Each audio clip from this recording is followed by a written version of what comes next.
वाराणसी जिला न्यायालय का विस्तारीकरण होगा या विस्थापन, ये सवाल लगातार चर्चा में है, जिसपे कई अधिवक्ता इसके विस्थापन के खिलाफ भी हैं।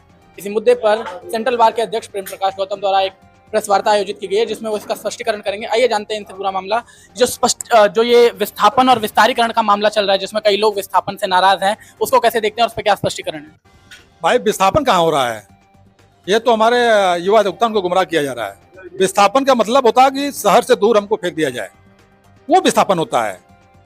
और आप ये बताइए हमको, बनारस में 4 यूनिवर्सिटियां हैं, बीएचयू कैंपस में चले जाइए आप। एक डिपार्टमेंट से दूसरे डिपार्टमेंट जाने के लिए 1 से 1.5 किलोमीटर 2 किलोमीटर जाना पड़ता, 3 किलोमीटर तक जाना पड़ता है। तो क्या वो विस्थापन हो गया? यहाँ से आधा किलोमीटर दूर पे दिव्य भव्य कचहरी अगर बन रही है तो विस्थापन नहीं है, वो कचहरी का विस्तार हो रहा है, क्योंकि बगल में है। आज की प्रेस वार्ता का मूल उद्देश्य क्या था, क्या बताना? मूल उद्देश्य यही बताना था कि इस पे सरकार, जुडिशरी और सेंट्रल बार और हमारे यहाँ के जितने अधिवक्ता हैं, सारे लोग कदम आगे बढ़ा चुके हैं। और बहुत जल्द ही ये घोषणा होगी कि सेंट्रल जेल की जो खाली जमीन है वहाँ पे दिव्य भव्य कचहरी बनेगी। कई अधिवक्ताओं का तो ये भी कहना है कि हम यहाँ से नहीं जाना चाहते। कई लोग काफी ज्यादा नाराज है, यहाँ तक कह दिया है कि जो कमिश्नर हाउस है उसको हटाकर हमें वहाँ पे कचहरी बना दी जाए। देखिए, वो बातें तो आदरणीय मुख्यमंत्री जी बहुत पहले डिसाइड कर चुके हैं।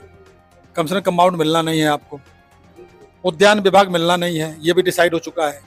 बनारस क्लब जिसकी आप डिमांड कर रहे हैं, जिसके लिए आप धरना प्रदर्शन कर रहे हैं, वो मुकदमे में विवादित है, हाई कोर्ट में मुकदमा चल रहा है। तो मुझे नहीं लगता, वो भाइयों को मेरे साथ आना चाहिए और बगल में ही चल के हम लोग दिव्य भव्य कचहरी बनाएं।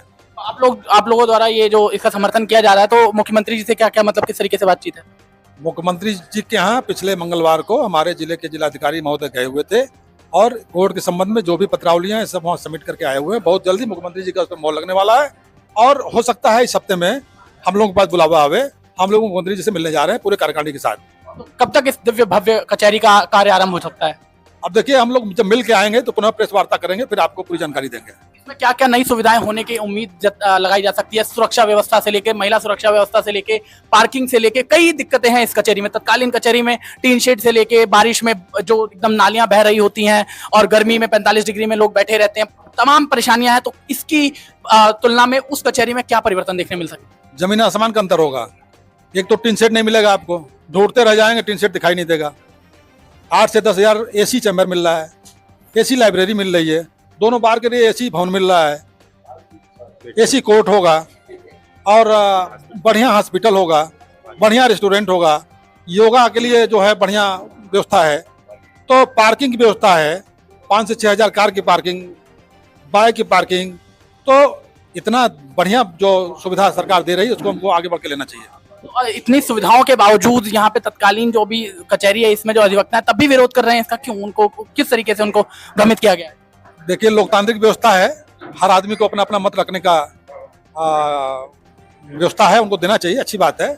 लेकिन जहाँ पे समस्त अधिवक्ता के हित हो वहाँ हमको बांटने का काम नहीं करना चाहिए, जोड़ने का काम करना चाहिए। और ये बताइए हमको यहाँ जगह कहाँ है, यहाँ कहाँ निर्माण होगा? हम खुद अपना मकान बनाते हैं, हम खुद अपना परिवार छोड़ के बढ़िया वकालत करने, बच्चे को बढ़िया पढ़ाने के लिए पूरा परिवार छोड़ के हम 20 किलोमीटर दूर आके यहाँ बैठे हुए हैं। तो यही आधा किलोमीटर बगल में जो कचहरी का, मैं बार बार कह रहा हूँ कि विस्तार हो रहा है, विस्थापन नहीं हो रहा। विस्थापन तब माना जाता है जब हम कचहरी के बाहर जाते हैं, बनारस शहर के बाहर जाते हैं। और ये तो बगल में बन रहा है, ये कचहरी का विस्तार है, इससे दूर तहसील है, यहाँ से हम जाते हैं वकालत करने। उससे कम दूरी पे ये नई जमीन जो चिन्हित की गई है वहाँ पे निर्माण होना है। जो लोग विरोध कर रहे हैं उनसे आप क्या आखिरी सवाल है, क्या उम्मीद करें? जो लोग विरोध कर रहे हैं मेरे प्रिय भाई हैं, अधिवक्ता हैं, मेरा उनसे निवेदन है कि आप लोग मेरे मुहिम में आइए, साथ साथ चलिए और जल्द ही एक नई सौगात अपने युवा अधिवक्ताओं के लिए दें और दिव्य भव्य कचहरी का निर्माण करवाएं। तो धन्यवाद। हमारे साथ प्रेम प्रकाश गौतम मौजूद थे, जिन्होंने साफ साफ बताया कि ये जो नई कचहरी बनने जा रही है कहीं शहर से बाहर विस्थापित नहीं होगी, यहीं यहाँ से आधे किलोमीटर की दूरी पे स्थापित होगी, जहाँ पे भव्यता के साथ एकदम जो टेक्निकली ब्रिलियंट कचहरी इनको मिलने वाली है, जहाँ पे AC से लेकर तमाम सुविधाएं होंगी। तत्कालीन कचहरी में जो भी असुविधाएं हैं उनसे बेहतर सुविधाओं के साथ वो कचहरी इनको मिलने जा रही है। तो इनकी गुहार है सभी से कि इस प्रकार की कचहरी की इस मुहिम में इनका साथ दें और आगे आगामी जो युवा अधिवक्ता है उनके लिए एक बेहतर कचहरी के निर्माण में साथ दें। काशी वार्ता के लिए प्रशांत दुबे।